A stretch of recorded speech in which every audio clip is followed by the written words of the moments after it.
Shabbat Shalom, hermanos. Hoy vamos a continuar con el escudriñamiento del libro de Juan Marcos o Marcos en su capítulo 14 y vamos a ir escudriñando muchas cosas interesantes de este capítulo.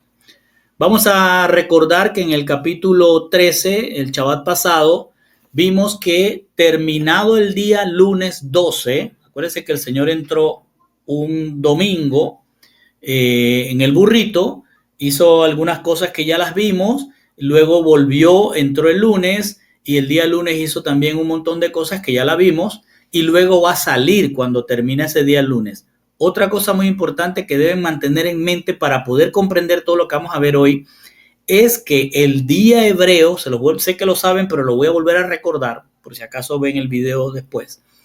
El día hebreo bíblico empieza al anochecer, es decir, a esta hora está empezando, 6 de la tarde pasada, está empezando lo que es el día, el inicio del día bíblico. Entonces la noche inicia el día, viene toda la madrugada y el día, al amanecer, todavía sigue siendo ese mismo día y terminaría hasta las 6 de la tarde del día siguiente. Lo digo para que lo recordemos porque es importante para los detalles que vamos a ver. Entonces, cuando está terminando el día lunes, es decir, que cuando ya se está acercando a las 6 de la tarde para iniciar el día 13, el Señor sale de Jerusalén. Y Yeshua hace un lamento por Jerusalén. Recuerden, él dijo, ¿cuántas veces he querido Jerusalén tenerte como los pollitos bajo mis alas? Y ahí empieza todo lo que él va a desarrollar en el capítulo 13. Dice, salió y ante la admiración de uno de los talmidín cuando iban saliendo por el templo, este talmidín le dice, mira qué hermoso, y la admiración por el templo, y él le dice, mira, aquí no va a quedar piedra sobre piedra. Y eso, pues, vimos que luego él se lo explica en el templo, en el monte. De ahí pasan al Monte de los Olivos. El Monte de los Olivos está como unos 3 kilómetros de Jerusalén, así que imagínense que en el caminar después de esa pregunta, hasta que llegan al Monte de los Olivos, debió haber una conversación alrededor de, bueno, Señor, ¿cuándo será que se caen las piedras? ¿Y cuándo entonces tú vas a venir para arreglar toda esta situación de este mundo? Y es por eso que el Señor empieza a hablar, a dar respuesta a dos cosas. A la primera es, ¿cuándo ocurrirán las cosas de lo que terminará como piedra sobre piedra? ¿Y cuándo será la venida de Él? Así que Él empieza a hablar, a dar respuesta sobre esas dos preguntas. Y finalmente va a convocar a los discípulos a velar, a mantenerse alertas, porque no sabrán en qué vigilia Él vendrá. Entonces aquí es importante que vean toda la trayectoria de las preguntas y las respuestas del Señor, dos preguntas, dos respuestas, y al final le dice, atentos a cuando yo venga. Es decir, Él le estaba diciendo, yo me voy a regresar y ustedes no saben en qué vigilia vengo. Y les deja ver cuáles son las vigilias. Primero les dice la vigilia del atardecer, que es la que empieza a las 6 y se va hasta las 9, la segunda vigilia, que es al anochecer, la tercera vigilia, y ahí no dice tercera vigilia, dice en el canto del gallo, y luego dice el amanecer. Eso también lo vamos a comprender mejor hoy. Así que empezando, Marcos 14, 1 al 2 dice, antes de 2 días del Moed de Pesach, es decir, faltaban 2 días, pero 2 días que quieren decir días luz, o sea que le faltaba el día luz del martes, porque el martes 13, el 12 terminó a las 6 de la tarde y inició la noche del martes, que empieza el día hebreo a la noche. Entonces está empezando el martes en la noche y él le dice, faltan 2 días luz, es decir, la luz del día martes y la luz del día miércoles para que se celebre la fiesta de Pesach y se inicie la fiesta de los panes sin levadura. Le dice, faltan 2 días de Moed de Pesach y del Hag Hamatzot, de la fiesta de los panes sin levadura. Entonces, dice la palabra, los principales Kohanim, los principales sacerdotes, póngale ahí los saduceos y los fariseos, y dice, y los sofrim, es decir, aquellos que son los escribas, buscaban cómo atraparle con engaño para ponerle a muerte. Pero decían, no en el día de la Moed, no en el día de la cita, no sea que la gente haga un alboroto. Entonces ellos se estaban poniendo de acuerdo ya acuérdense que esto ya viene desde el día 10, desde que Yeshua llegó a la casa de Eleazar o Lázaro, pero ahora ellos están ya concretando cuándo lo van a atrapar, cuándo lo tienen que tomar. Y esto posiblemente está ocurriendo en el inicio del martes, es decir, en la noche del martes 13 de Abib. Así que entonces pasamos a el siguiente pasaje que dice, estando en Betania, o sea, en la casa de Simón, el leproso, dice, aquí nos deja ver que Yeshua, lo que debemos entender de este pasaje es que Yeshua estaba en el Monte de los Olivos, les dio las respuestas a los talmidín en cuanto a la piedra sobre piedra del templo, la destrucción de Jerusalén, por eso él se lamentó de Jerusalén, y también sobre su venida, y de allí del Monte de los Olivos van a regresar a Betania, que está en el camino, el Monte de los Olivos, y van a Betania, y esta vez dice que va a cenar en la casa de Simón, aquel que le decían el leproso, posiblemente porque el Señor ya lo había curado de una lepra. Entonces dice, mientras él se sentaba a cenar, es decir, aquí vemos que está la noche del martes en la casa de Simón cenando, llevando a cabo una cena en la noche. Entonces dice, vino una mujer con una vasija de alabastro de aceite aromático de nardo puro, de gran precio, y después de abrir el frasco lo derramó sobre su cabeza. Entonces acá es interesante porque nos hace ver el Señor o la Torá o las buenas nuevas, qué es lo que está sucediendo con este aceite aromático. Dicen algunas traducciones perfume, pero resulta ser que este aceite aromático se dice que es muy caro porque este aceite lo extraían de una planta que se trae desde el Himalaya. Sí, no había en Israel, habían que traerlo del Himalaya y prepararlo allá. Esta es una planta que es parecida a la familia de la valeriana, se usa para relajante, como un relajante. Se lo usaban en la piel y se lo usaban en la cabeza para tener como una relajación. Era muy caro porque se traía desde el Himalaya, no era de ahí de Israel. Y es una planta de la que se extrae una planta de nardo que crece por encima de los 3.300 metros, o sea que es un lugar muy alto. Y su raíz y su tallo proporcionan la esencia y por eso era un elemento costoso desde aquellos tiempos remotos. Y era costumbre mantener el ungüento de nardo, es decir, el aceite de nardo, en recipientes de alabastro. Alabastro es una piedra que la hacían como una especie de recipiente y ahí ponían y sellaban el perfume, haciéndolo aún más costoso. Y solo se abría en ocasiones muy especiales o para los ricos. Porque era un ungüento carísimo, porque no solo lo traían de Himalaya, sino que su precio era costoso. Entonces, cuando esta mujer hace este gesto, y ojo, es un aceite, ella está ungiendo. ¿Y qué es la unción? La unción es una sujeción a lo que va a suceder más adelante. Es como el Mashiach estaba diciendo, me voy a sujetar a lo que va a suceder en los siguientes horas. Entonces, algunos de los que estaban presentes, dice Marco, se dijeron indignados unos a otros. ¿Por qué este desperdicio de ungüento costoso? Se podría haber vendido por más de 300 denarios y el dinero dado a los pobres. Y entonces ellos empezaron a murmurar contra ella. ¿Qué es lo que estaban diciendo? 300 denarios. Fíjense, en Mateo 22 nos dice la palabra, y habiendo convenido con los obreros un denario al día, es decir, un denario era lo que se le pagaba a un hombre que trabajara el diario de la labranza en la tierra. Entonces, un denario era un día de trabajo.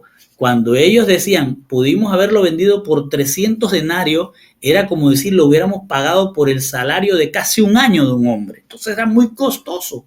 Era casi el año de un trabajo el que le estaban derramando al Mashiach en su cabeza.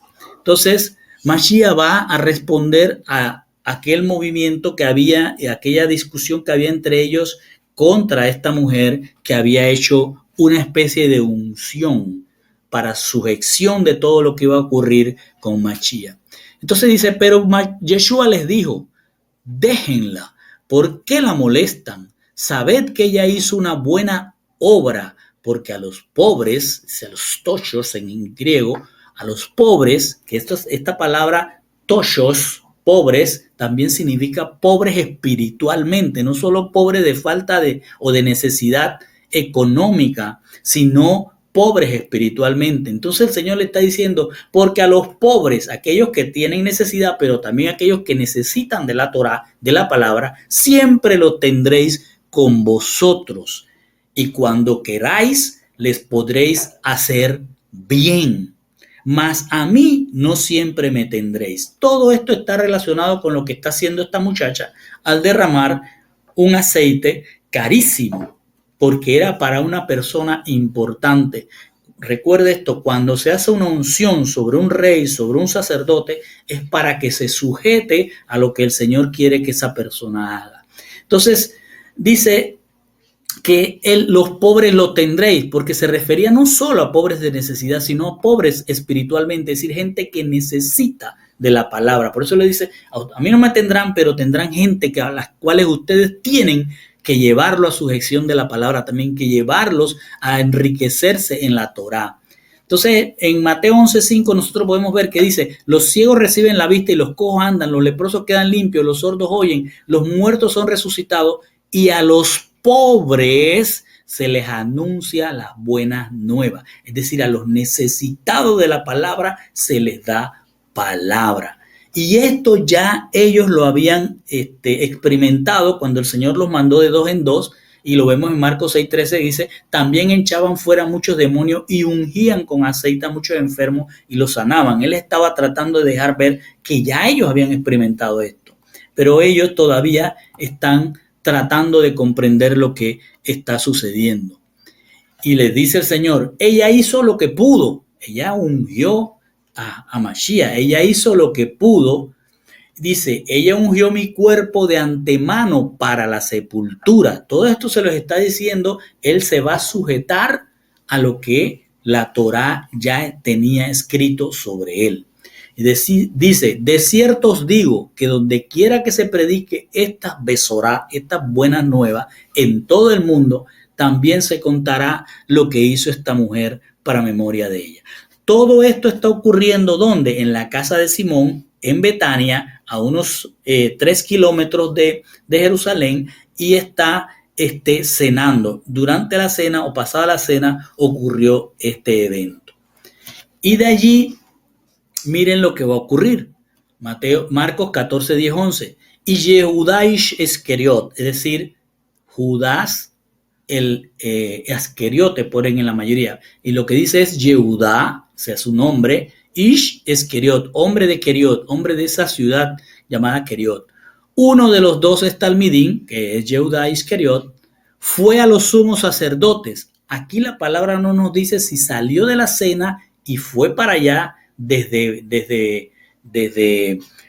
Betania, o fue cuando ya él por la mañana fue a los sacerdotes temprano. No se deja ver, pero nos dice, uno de los 12 talmidín, o sea, Judas, fue a los sumos sacerdotes para entregarlo a ellos, posiblemente esa misma noche. Y cuando lo oyeron, ¿quiénes? Los fariseos, los sacerdotes, los saduceos, porque ojo, los saduceos eran los que tenían el sacerdocio, no eran los fariseos. Los fariseos eran los que enseñaban, pero los dueños del dinero que se manejaban en el templo, los que ejercían la influencia grande en el templo y eran los sacerdotes, eran los saduceos. Ellos eran quienes compraban el sacerdocio con el aval de Roma. Entonces se alegraron mucho con la propuesta de Judas o de Judá y prometieron a él darle dinero, dice Marco, y él buscaba cómo podía entregarle convenientemente. Es decir, en esa noche posiblemente Yehudá Iscariot fue hasta Jerusalén, se reunió con los saduceos y le planteó entregarle a Yeshua. Observemos que primero ocurrió un evento donde hubo para Judas, una pérdida de dinero de más de 300 denarios que pudo haberse tomado de ese ungüento de nardo que le derramaron al Señor. Entonces tal vez eso fue un detonante para que él dijera, no, yo voy a a buscar el dinero de otra manera y va a vender a Mashiach con los saduceos. En Mateo 26, 14, 15 sí nos deja ver que le dieron dinero. Lucas no deja ver que le dieron dinero. Lucas coincide con Marcos. Fíjense lo que dice Lucas. Dice, entonces Satanás entró en Judas llamado Iscariot, que pertenecía al número de los 12, y él fue y discutió con los principales sacerdotes y con los oficiales. O sea, no solo estaban los saduceos, sino estaban los oficiales del templo. Y dijo, y con los oficiales, sobre cómo se los entregaría, cómo entregaría a Mashiach. Ellos se alegraron y convinieron en darle el dinero. Él aceptó y buscaba una oportunidad para entregarle sin hacer un escándalo. Es decir, ellos se acordaron, vamos a tomarlo, pero no en la fiesta de Pesaj. O sea, que había que agarrarlo antes de que se diera la fiesta de Pesaj, porque en ese momento la cantidad de personas que iban a estar ahí en el templo era tremenda. Mateo sí nos deja ver que sí le dieron el dinero ese mismo día, porque Mateo dice, entonces uno de los 12 llamado Judas Iscariot fue a los principales sacerdotes y dijo, ¿qué estáis dispuestos a darme para que yo os lo entregue? Y ellos le pesaron 30 piezas de plata. Así que no estamos, dos de los evangelios dicen que no le dieron el dinero ese día, uno dice que sí. Entonces dice, y antes del primer día de Hag Hamatzot, es decir, ya están en el día 13, martes de día, primero vino la cena, fue Iscariot y lo vendió, acordó con los saduceos entregarlo y ya amanece. Y cuando amanece, sigue todavía siendo el martes. Acuérdense que el día inicia en la noche, es el primer día. Él dijo que faltaban 2 días, está iniciando el primer día y falta otro día. Pero dice, antes del primer día de Hag Hamatzot, es decir, antes de que empiece el día, miércoles, porque ahora ya están en el día del martes, es cuando se preparaba, dice el Corbán de Pesaj. Se preparaba es que la gente se estaba ya reuniendo, recogiendo sus Corbán, sus corderos, que tendrían que llevar al templo temprano al día siguiente, para que fueran ejecutados o sacrificados entre las 2 tardes en el templo. Nadie iba a sacrificar un corbán o un cordero fuera del templo. Así que imagínese usted la cantidad de cordero y la cantidad de gente que había en ese momento en Jerusalén, que tendrían que estar temprano, no este martes, sino amaneciendo el miércoles, para poder formar sus filas y sacrificar sus corderos para entonces ir a la cena de Pesaj. Entonces, así que dice que cuando se preparaban el día antes del día que correspondía a los sacrificios, dice que le dijeron sus talmidín a Yeshua, ¿a dónde deseas que vayamos y preparemos para que comas Pesaj? Lo que está ocurriendo aquí no es que el Señor va a instituir, como muchas iglesias o muchas congregaciones dicen, que el Señor instituyó una cena. No, el Señor está apegándose a la Torá, solo que como Él va a hacer el Pesaj al día siguiente, Él va a hacer lo que se llamaba la preparación de Pesaj y la va a tomar con sus talmidín, porque Él va a ser el que va a hacer el cordero de Pesaj al día siguiente. Estamos hablando de que este es el tercer día de la semana, es el martes para nosotros, están en la mañana y en esa mañana cuando van para Jerusalén a entrar nuevamente, sus talmidín le preguntan dónde quiere que hagamos la preparación, no Pesaj, ojo, la preparación para que comas Pesaj. Entonces él dice la palabra, él envió afuera a 2 de sus talmidín y les dijo, entren en la ciudad. Ve que iban ya llegando y él le está diciendo, entren ustedes 2. Dice, y allí les saldrá al encuentro un hombre llevando un cántaro de agua. Síganlo. Donde sea que él entre, digan al dueño de la casa, el maestro dijo, ¿dónde está el aposento donde comeré el Pesaj con mis talmidín? Les mostrará una habitación grande en la planta alta, amoblada y preparada. Ahí la tendrán lista para nosotros. Así que sus talmidín, esos 2, salieron y entraron a la ciudad, a Jerusalén, y encontraron como él había dicho, y allí prepararon Pesaj. Fíjense, es importante que se entienda que el Mashiach va caminando hacia Jerusalén cuando el día martes. Ya pasó el domingo, ya pasó el lunes que vimos todo lo que ocurrió. Ahora está entrando el martes. Y el martes era un día importante porque ya se estaba preparando toda la ciudad para lo que iba a ser el día miércoles, el sacrificio de los corderos y la cena en la noche que ya iniciaría entonces el jueves. Éxodo 12:18 nos dice: en el mes primero comeréis los panes sin levadura, desde el día 14 del mes por la tarde noche. Es decir, estamos en el 13, los talmidín le están diciendo dónde prepararemos Pesach, pero esta no es propiamente la cena de Pesach, es una preparación. ¿Por qué el Señor llamó a esa preparación? Porque Él no iba a comer Pesach el día 15, sino que Él sería el día 15 nuestro Pesach, es decir, nuestro cordero sacrificado.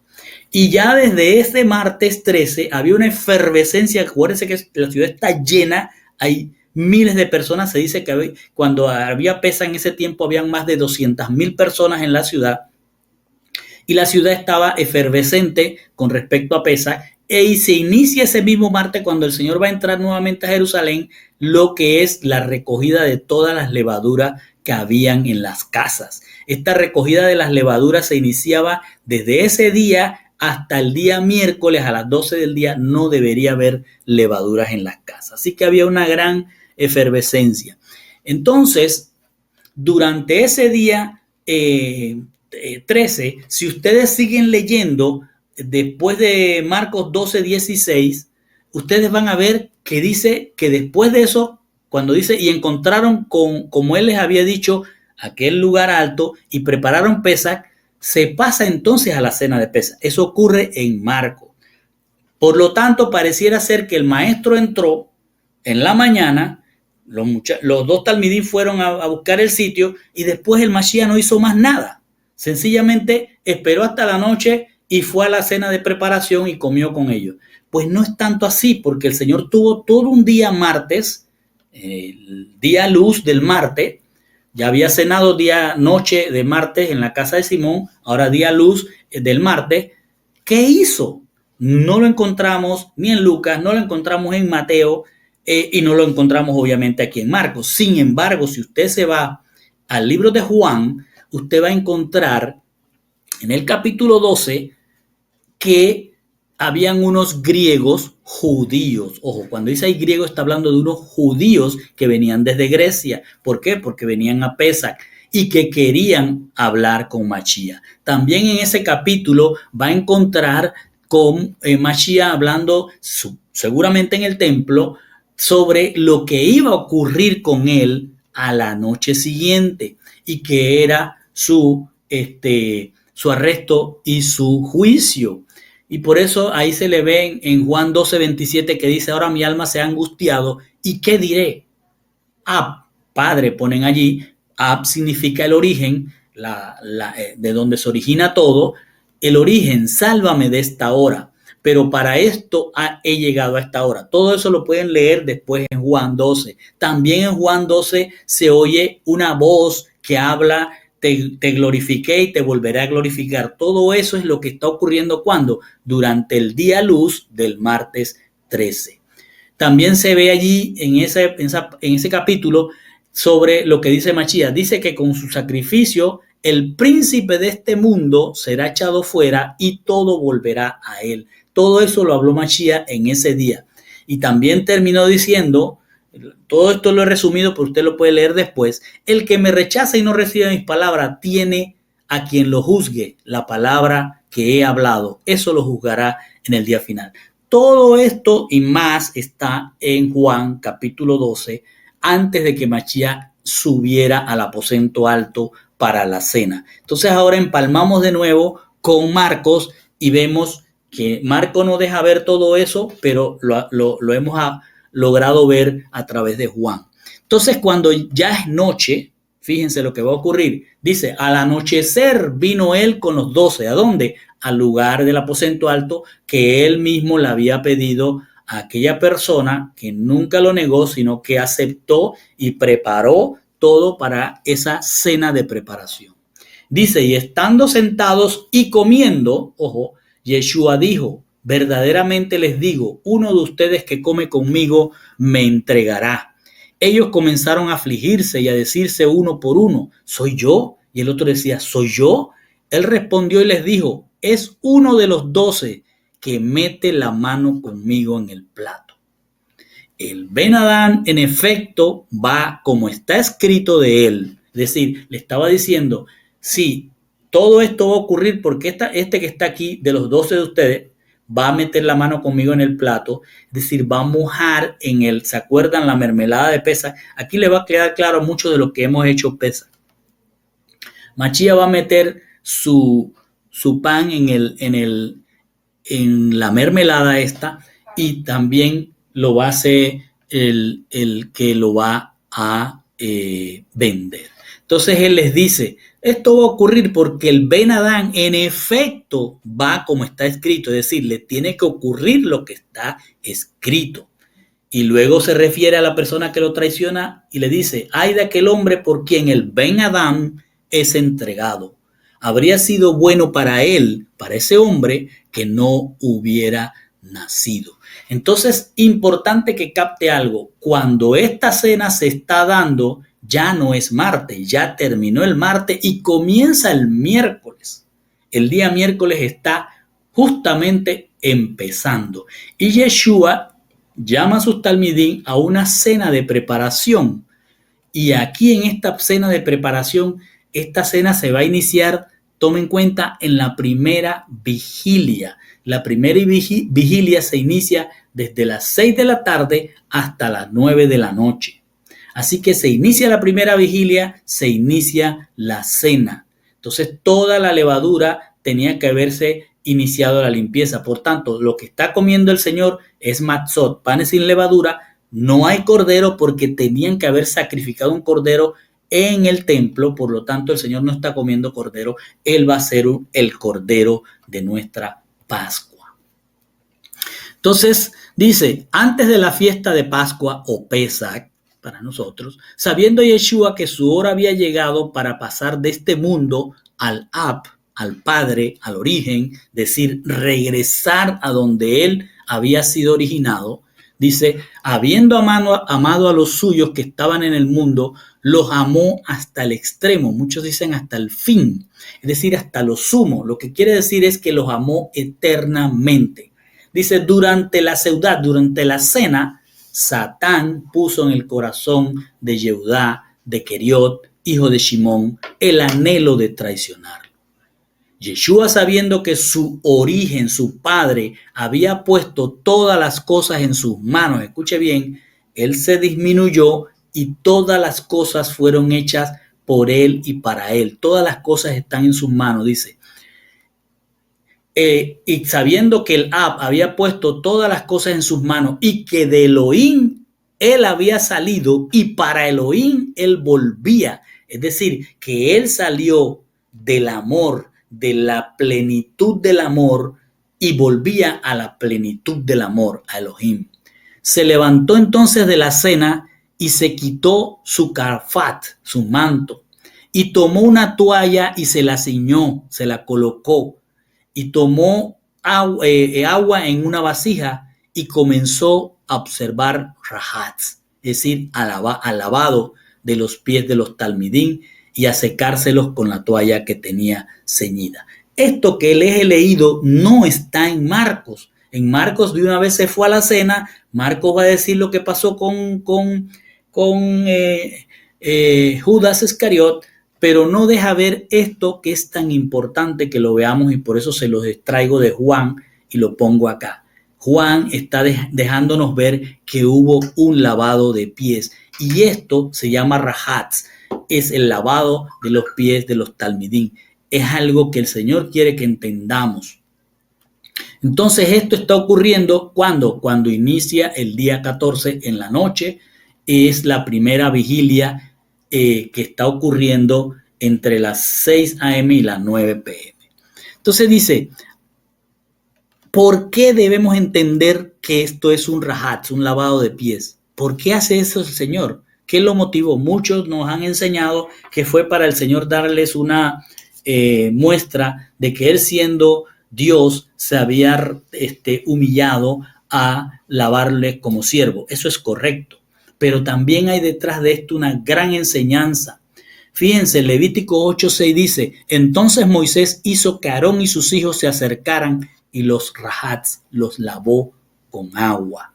También en Éxodo 30, 18 al 20 encontramos que dice: harás también una pila de bronce con su base de bronce para lavatorio y la colocarás entre la tienda de reunión y el altar y pondrás agua en ella. Con ella se lavarán, harán rajats, las manos y los pies, Aarón y sus hijos. Y al entrar, para entrar a la tienda de reunión, se lavarán con agua para que no mueran. También cuando se acerquen al altar a ministrar para quemar una ofrenda encendida al Señor, tienen que ir lavados de manos y de pies. Aquí el Señor hizo nada más el lavado de manos porque va a explicar por qué, nada más de pies porque va a explicar por qué lo hace. Pero lo importante es que captemos que un rahatz, un lavado, solamente lo hizo el Señor, lo dejó ver el Señor en la Torá para Aarón y sus hijos. ¿Y quiénes eran Aarón y sus hijos? Los únicos que tenían el sacerdocio. Había un pacto de sacerdocio de Hachén con con Aarón y sus hijos. Solo ellos tenían la bendición de ser lavados sus pies y sus manos. Y en este caso el Señor está mostrándonos que este grupo, estos talmidín, Él los estaba llamando ya sacerdotes, iban a entrar al templo, iban a lograr pasar a lo que era el regocijo de poder ser mediadores de Dios con los hombres, de mediar entre lo que iba a ser Yehoshua y ellos, la responsabilidad de ir a ser sacerdotes. ¿Qué es lo que había dicho el Señor cuando sacó su pueblo de Egipto? Que Él quería una nación santa, un pueblo de sacerdotes. Y aquí estaba mostrando esto. Entonces en Marcos, volviendo a Marcos otra vez, después que Juan nos muestra lo que está ocurriendo en el aposento alto, dice Marcos 14, 22, 25. Mientras comía, Yeshua tomó el matzá, el pan, sin levadura, pronunció la brajá, la bendición, partió el matzá y lo dio a ellos diciendo, escuche, y muchos acordarán de la brajá, la bendición del pan, que es cuando el Señor dice, y nosotros lo repetimos en la cena de Pesach, que dice: bendito eres tú, Adonai, nuestro Elohim, Rey del universo, que sacas el pan de la tierra. Mashiach pudo haber dicho esto quizás. Tomó el pan, lo partió, lo dio a ellos diciendo: tomen, coman, este es mi cuerpo. Escuche bien, este es mi cuerpo. Él tomó entonces la copa de la redención y cuando él hubo dado gracias, es decir, hizo la brajá también. ¿Cuál es la brajá? La que también hacemos en Pesach, que dice: bendito eres tú, Adonai, nuestro Dios, nuestro Rey del universo, que creas el fruto de la vid. Entonces, después que tomó la copa, él la dio a ellos y todos ellos bebieron de ella. No se sabe si están tomando la misma copa o cada uno tiene su copa. La dio y cada uno de ellos, como nosotros hacemos en Pesach, cada uno tomó su sorbo de la copa y bebió la copa de la redención. Y observe lo que le dice: ¿cuál? El vino, es mi dam, mi sangre, pero ahí tiene que tomarlo como mi sacrificio del Brit Hadashah, del pacto de renovado que es derramado por muchos. Y les dice: verdaderamente les digo, no volveré a beber del fruto de la vid hasta ese día en que lo beba nuevo, no de nuevo, cuando beba un vino nuevo en el Malhut, en el reino de Dios. Entonces aquí vamos a detenernos un poco porque muchos pasamos por estos pasajes y no le damos la importancia tan grande y fundamental que tiene lo que está diciendo Mashiach. Mashiach está tomando una cena de preparación para que entendamos qué es lo que él va a hacer y por qué él dice: este es el pacto renovado, o como dicen algunos, un nuevo pacto, pero en el hebreo dice un pacto fresh, un pacto fresco, renovado. Entonces observen algo. Primero él dice que parte el matzat, lo parte en dos.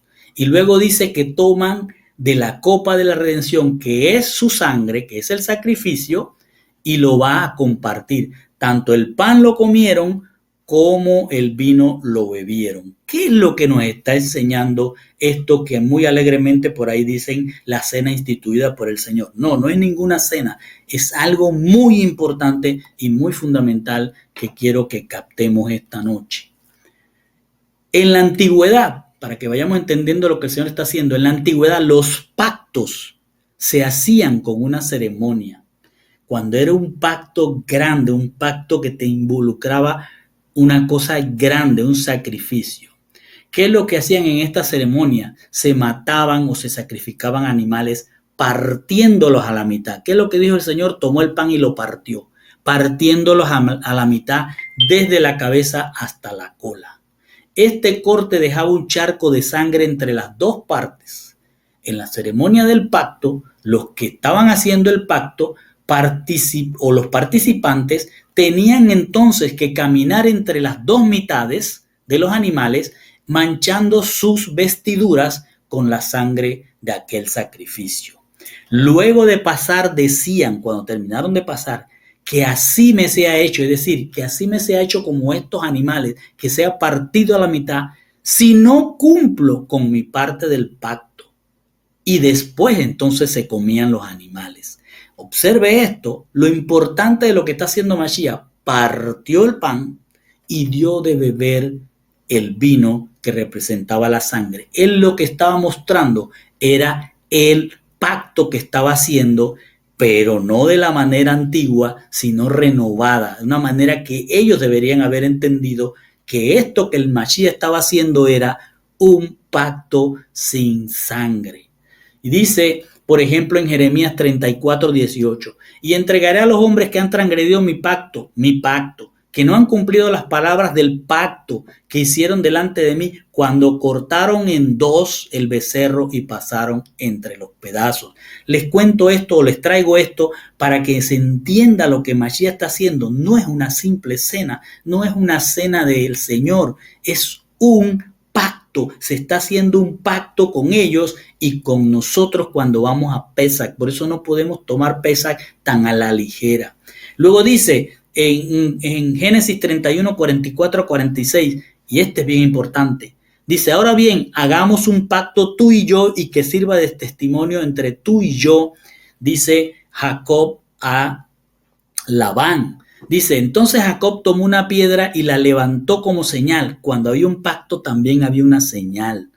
Y Jacob dijo a sus parientes, recoged piedras, y tomaron piedras e hicieron un montón y comieron junto al montón. Es decir, sacrificaron a los animales por la mitad, hicieron el pacto aquel entre Jacob y Labán, que ya Labán no lo iba a corretear, y luego se comieron los animales. Eso es lo que está ocurriendo acá. Y en Génesis 15, del 8 al 10, es que el Señor nos muestra cuál es el pacto que Mashiach está renovando esa noche del 14 de Abib, cuando le dice el Señor a Abraham, se llamaba Abraham todavía, y le dijo, oh Adonai Dios, ¿cómo puedo saber que la heredaré? Le está diciendo a Abraham, cuando el Señor le está diciendo, a ti te voy a dar esa tierra, la tierra prometida. Y él le respondió, el Señor a Abraham, tráeme una novilla de 3 años, una cabra de 3 años, un carnero de 3 años, una tórtola y un pichón. Él las trajo todos estos y los partió por la mitad. Y puso cada mitad enfrente de la otra, mas no partió las aves. Y sigue diciendo, cuando el sol se puso y estaba muy oscuro, apareció un horno humeante y una antorcha encendida que pasaba entre aquellos pedazos, es decir, entre las mitades. En aquel día el Señor hizo un pacto con Abraham, pero observe que solo el Señor pasó, el único que hizo el pacto, que confirmó el pacto pasando entre las mitades de los animales, fue el Señor, no así Abraham. ¿Por qué? Porque el Señor sabía que si Abraham pasaba por ahí y no cumplía después el pacto, él lo iba a tener que sacrificar a él como esas dos mitades de animales que estaban allí. Así que el Señor los sumió en un sueño y Abraham no pasó. Pero el Señor, que es inmutable, dijo, voy a hacer un pacto contigo, y él pasó. Así que él hizo el pacto. Y luego le dice, mantendré mi pacto entre ti y mí y tu descendencia venidera como un pacto perpetuo, es decir, eterno, a través de los siglos. ¿Cuál es el pacto? Para ser Dios tuyo y de tu descendencia venidera. Entonces, regreso acá. Mashiach está con sus talmidín en esa cena y lo que está es rememorando ese pacto, renovando ese pacto en el cual Él es nuestro Dios y nosotros somos su pueblo. Entonces, el pacto eterno, Mashiach lo renovó esa noche. Por eso se llama un pacto renovado, un pacto nuevo. Como lo dice Jeremías 33, porque aquí vienen días. ¿Cuáles días? Estos de Mashiach. Declara el Señor, cuando haré volver a los cautivos de mi pueblo, a Israel y a Judá, que estaban esparcidos. El Señor dice, también los haré volver a la tierra que di a mis padres y la poseerán. Jeremías está hablando de una vez que este pacto se dé, este pacto que está haciendo Mashiach ahora, partiendo el pan y repartiendo ese vino que es su sacrificio, entonces tanto el pueblo de Judá como el pueblo de Israel, que estaban en dos pueblos, van a ser un solo pueblo, es decir, el pueblo de Israel. Y luego dice Jeremías también, he aquí viene la hora, declara el Señor, en que haré un pacto fresco, renovado, con la casa de Israel y la casa de Judá, los dos pueblos que estaban separados. Por eso nos deja ver en la enseñanza pasada que de un pueblo, de dos pueblos hizo uno, derribando la pared de enemistad que los dividía. Entonces dice también Jeremías, en aquel tiempo declara el Señor, yo seré el Dios de todas las familias.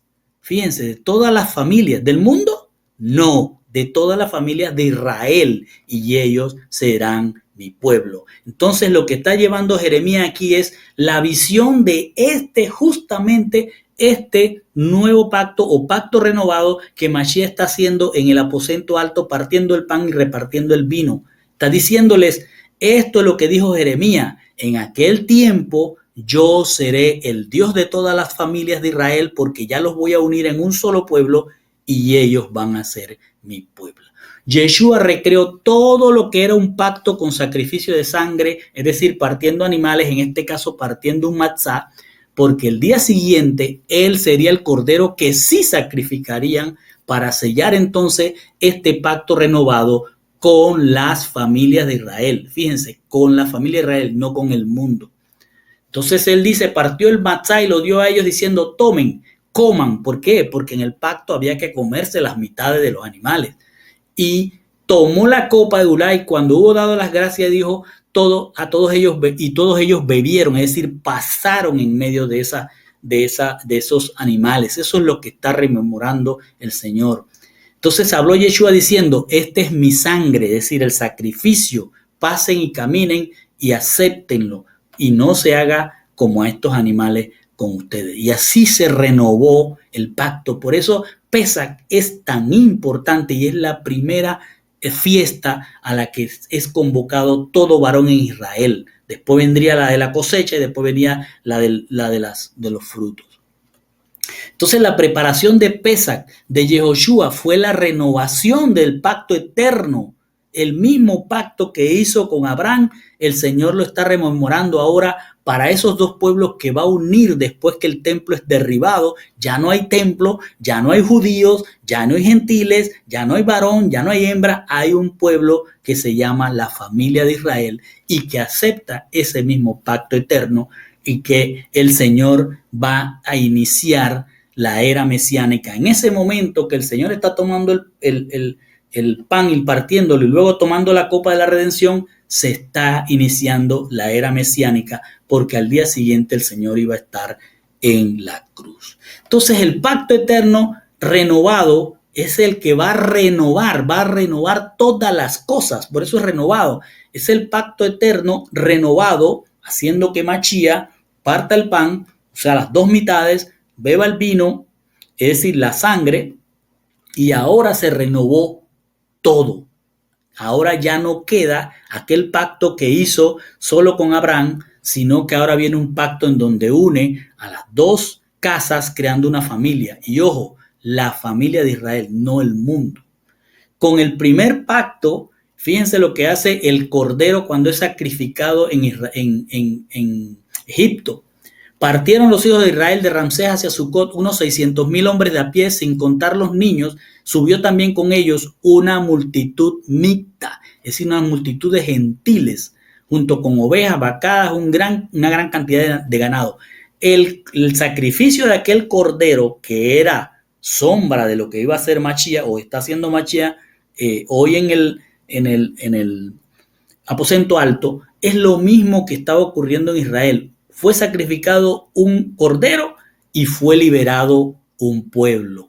Entonces, eso ocurrió, podríamos decir que en una semana que va de un día 1 a un día 4, de un día 4 a un día 5, de un día 5 a un día 6, hasta que va a llegar el milenio. ¿Cómo va a ocurrir esto? Primero fue liberado el pueblo por la muerte de un cordero.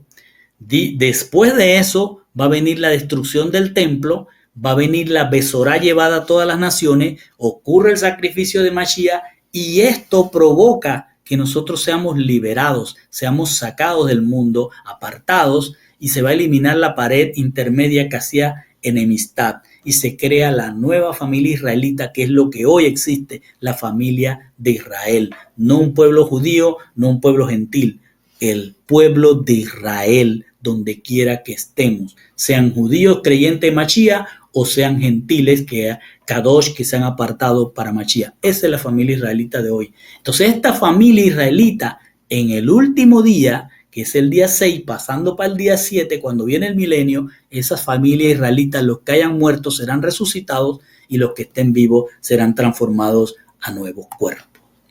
Regresamos entonces a Marcos. Él está en la noche.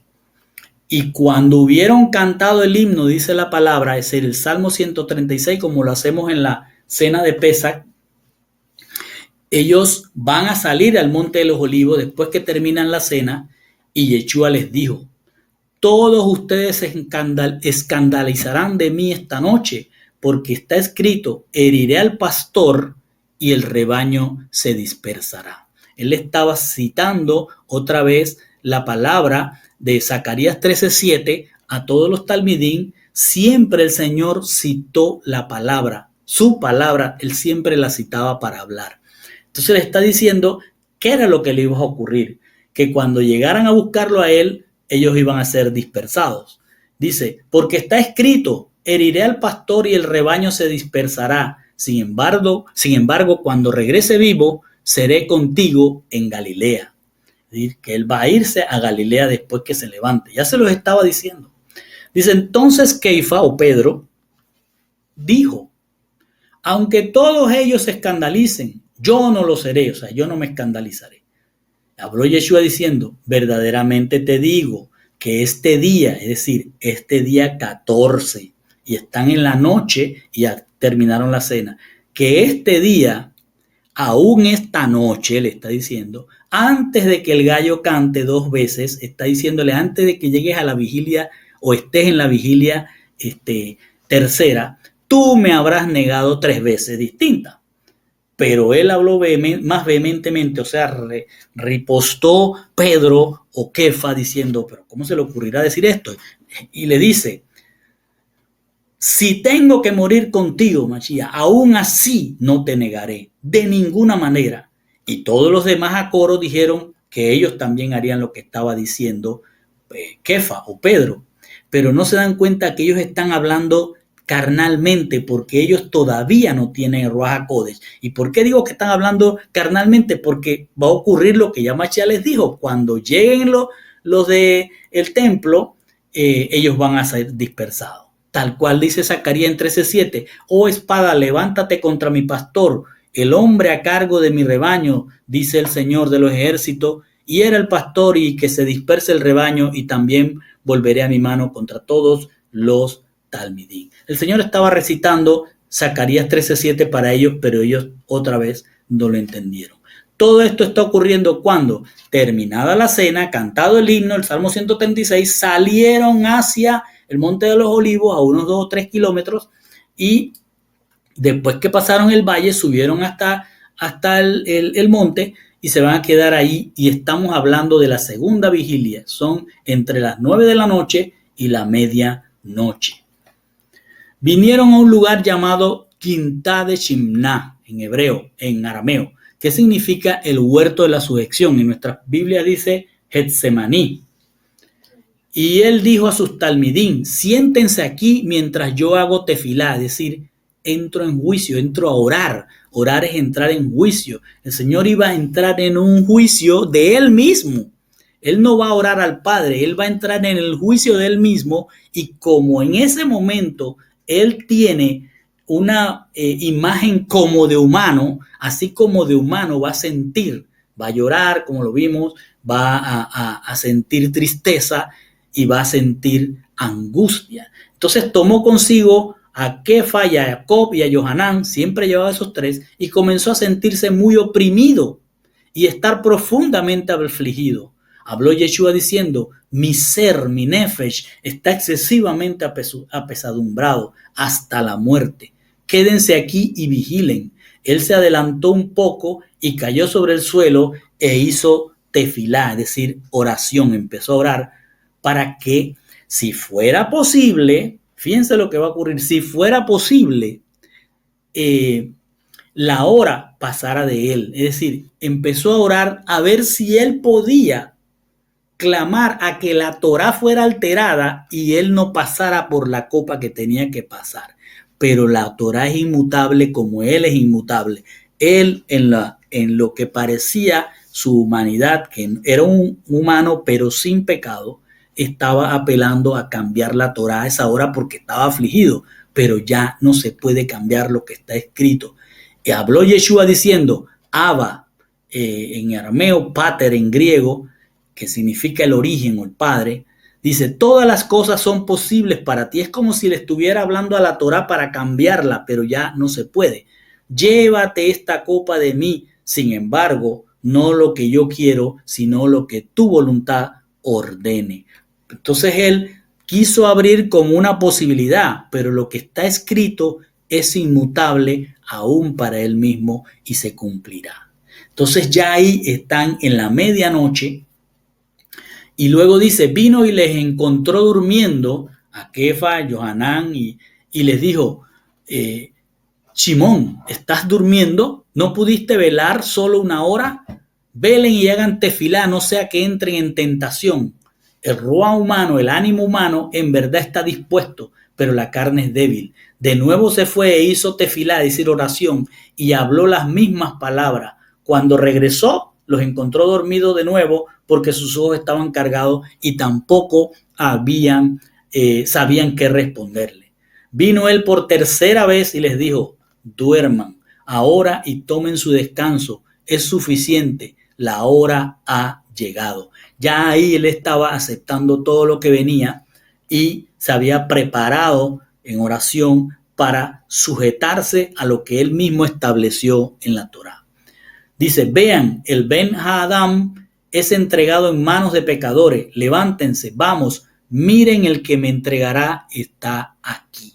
Estamos hablando que todo está ocurriendo en la segunda vigilia.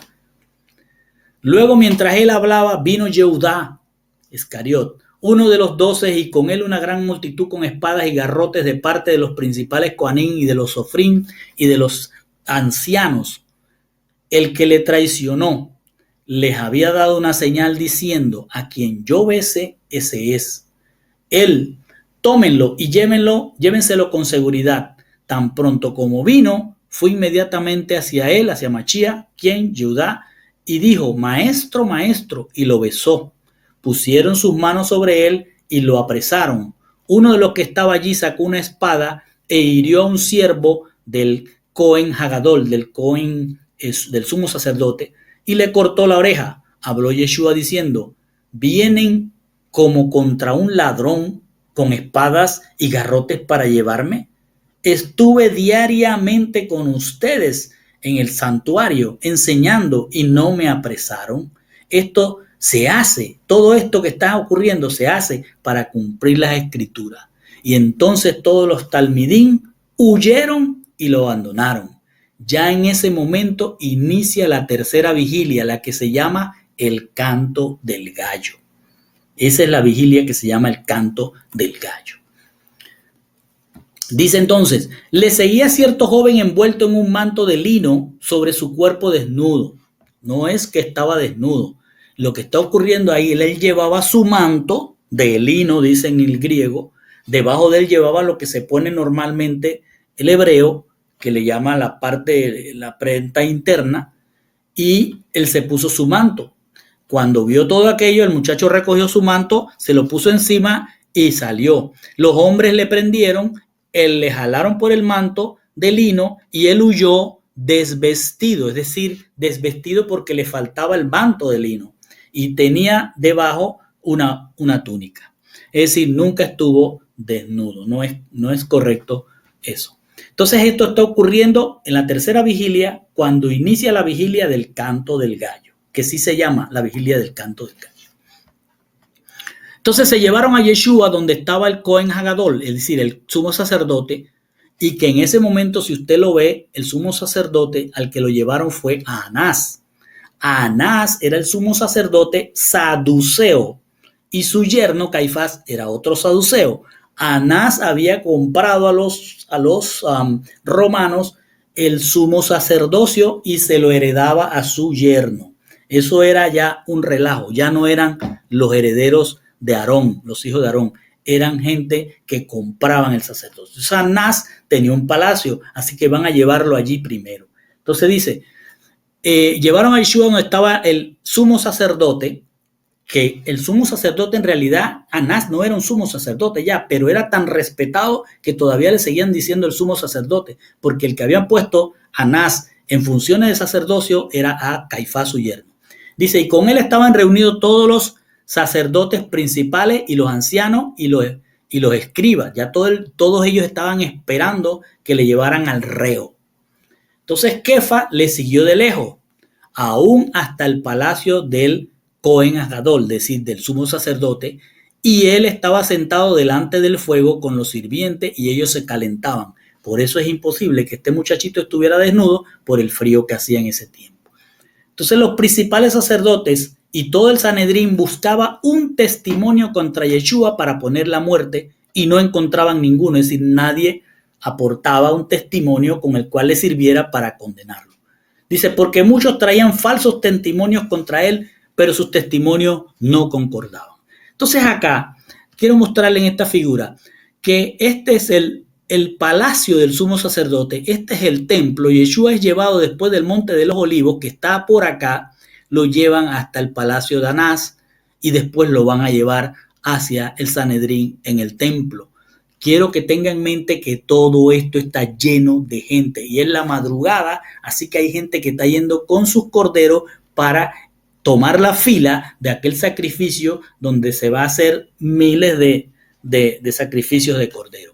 Entonces Juan nos deja claro que fue a Anás a quien lo llevaron, porque dice en Juan 18, 13, 14, y le llevaron primero ante Anás, porque era suegro de Caifás, que era sumo sacerdote ese año. Claro, porque Anás tenía la preeminencia porque era el que había comprado el sacerdocio.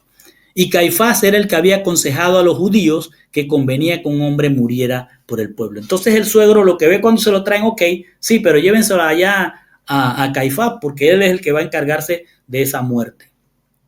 Estamos hablando de la vigilia del canto del gallo y tienen a Mashiach en el palacio del sumo sacerdote Anás. Entonces dice, se levantaron algunos y dieron falsos testimonios contra él, diciendo, le oímos decir, voy a destruir este santuario que está hecho con manos y en 3 días yo voy a construir uno hecho sin manos. Eso no fue lo que dijo Mashiach, pero eso era lo que decían algunos. Pero tampoco en esta acusación los testigos concordaban. Y el sacerdote, el sumo sacerdote, se paró en medio y preguntó a Yeshua diciendo, ¿no respondes nada? ¿Qué es esto que ellos testifican contra ti? Pero él mantenía su silencio y no contestaba nada, porque allí Mashiach está cumpliendo lo que dijo Isaías. Y como un cordero fue llevado en silencio al matadero. El Señor, cuando le estaban hablando de cosas que no eran verdad, guardó silencio, pero vamos a ver que cuando le toquen lo que es verdad, la Torá, Él va a responder. En Juan 2:19 vemos que dice, Yeshua respondió y le dijo, destruid este templo, es decir, eso es lo que se referían algunos, pero lo que dijo Mashiach es, destruid este templo y en 3 días lo levantaré. Entonces los judíos dijeron, en 46 años fue edificado este templo y tú lo levantarás en 3 días, pero él hablaba del templo de su cuerpo. Entonces dice, pero él mantenía su silencio cuando le llevaban temas de mentira y falso testimonio, y como un cordero no hablaba. Y dice, y no contestaba nada. Y de nuevo el sumo sacerdote le preguntó y le dijo, aquí viene la respuesta a Mashiach, ¿eres tú el Mashiach, el hijo del bendito? Entonces aquí Mashiach sí va a hablar porque ahora le tocaron un tema que es verdad. Habló Yeshua diciendo, yo soy. ¿Yo soy quién? Yo soy el Mashiach, el heredero del bendito. Y ustedes, les continúa respondiendo, ustedes verán al Ben Adán sentado a la diestra del poder y viniendo sobre las nubes de los cielos. Pregúntese, ¿cómo iba a ser posible? Si Mashiach cuando venga, esta gente no serán ni polvo y habrán desaparecido en la tierra. Entonces, guarde eso en la mente. Entonces dice, entonces el Cohen Hagadol, el sumo sacerdote, desgarró sus vestiduras y dijo, ha hecho Hilul Hashem, ha blasfemado el nombre. Y aquí fue donde él se puso contento, el sumo sacerdote, porque al fin él podía decir que Yehoshua estaba blasfemando el nombre. ¿Por qué? Porque ellos estaban viendo a un hombre, no veían a Ben Adam, no veían a Dios, no veían a Mashiach, veían un hombre y por tanto ese hombre estaba blasfemando el nombre y bajo la Torá ellos lo podían condenar como condenaron a aquel muchacho que era una mezcla de judío de hebreo con egipcio y blasfemó el nombre y tuvieron que apedrarlo en el campamento. Entonces ahora el sumo sacerdote Caifás tenía la oportunidad de condenarlo a muerte porque había un hombre delante de él que se decía ser Mashiach cuando era un hombre y para ellos Dios no es un hombre. Entonces dice, ustedes han oído, no necesitamos más testimonio porque han oído que ha blasfemado. ¿Qué piensan? Gritaba. Y todos condenaron a ser reo de muerte. Es decir, que todos los que estaban ahí, ¿quiénes? Los del sacerdocio, los saduceos, los fariseos, y todos estaban condenándolo porque al fin le dio la oportunidad de ser muerto, de ser reo de muerte por blasfemar el nombre. Y comenzaron a escupirle, a taparle los ojos. Y cuando le tapaban los ojos, le daban puñetazos y le decían, profetiza, ¿quién te golpeó? Y los asistentes le dieron golpes, le daban hasta garrotazos. Entonces, esto es un tema que ya está ocurriendo en la cuarta vigilia. ¿Por qué les puedo decir eso? Porque en Mateo dice, cuando se hizo de día, se reunió el Sanedrín. Cuando se hizo de día en la cuarta vigilia de los ancianos del pueblo, el Sanedrín de los ancianos del pueblo, tanto los principales sacerdotes como los escribas, esto es lo que está ocurriendo acá, se reunieron y llevaron a Yeshua ante su concilio diciendo, si tú eres el Mashiach, dínoslo. Pero él les dijo, si os lo digo, no creeréis. Entonces, Mateo nos está revelando que todo esto de los golpes y las cosas está ocurriendo en el Sanedrín, y el Sanedrín se reunía en el templo. Entonces aquí ya lo habían llevado desde la casa del sumo sacerdote hasta el templo, y el templo en ese momento estaba lleno de gente que estaban llevando sus corderos para el sacrificio. Entonces les pregunto, ¿cómo es que él les dice, ustedes me verán venir en las nubes si esta gente no va a existir para el tiempo que Mashiach venga? Pero escrito está, he aquí tu rey viene a ti justo y dotado de salvación, humilde y montado en un asno, en un pollino. Eso era lo que ellos veían, pero no veían que él iba a venir en las nubes, como decía Revelación 1:7. He aquí viene con las nubes, ahora viene para juicio, y todo ojo le verá, aún los que le traspasaron, y todas las tribus de la tierra harán lamentación por él. Sí, amén. Lo mismo decía Zacarías 12:10, mirarán a Adonai al que traspasaron. Lo que les está diciendo, ustedes ahora no me reconocen, pero voy a venir. ¿Cómo me van a ver? Porque ustedes van a ser levantados en la segunda resurrección y lo van a ver cómo vino todo su poder y después será su muerte segunda. Y luego dicen, tanto Kefa estaba abajo en el palacio, vino allí una de las muchachas, una sierva del sumo sacerdote. Cuando vio a Pedro, calentándose, le miró y dijo, y tú también estabas con Yeshua de Nazaret. Pero él lo negó diciendo, no le conozco y tampoco entiendo lo que tú dices. Y se salió al pórtico y el gallo cantó. Una muchacha, sierva, también lo vio otra vez y empezó a decir a los que estaban alrededor de ella, él es uno de ellos. Kefa lo negó otra vez. Y un poco después los que estaban cerca dijeron de nuevo a Kefa, seguro que no eres uno de ellos porque eres un Galileo y tu manera de hablar es como la de ellos. Pero él comenzó a maldecir, no solo a negar, a maldecir y a jurar diciendo, yo no conozco a este hombre de quien hablan.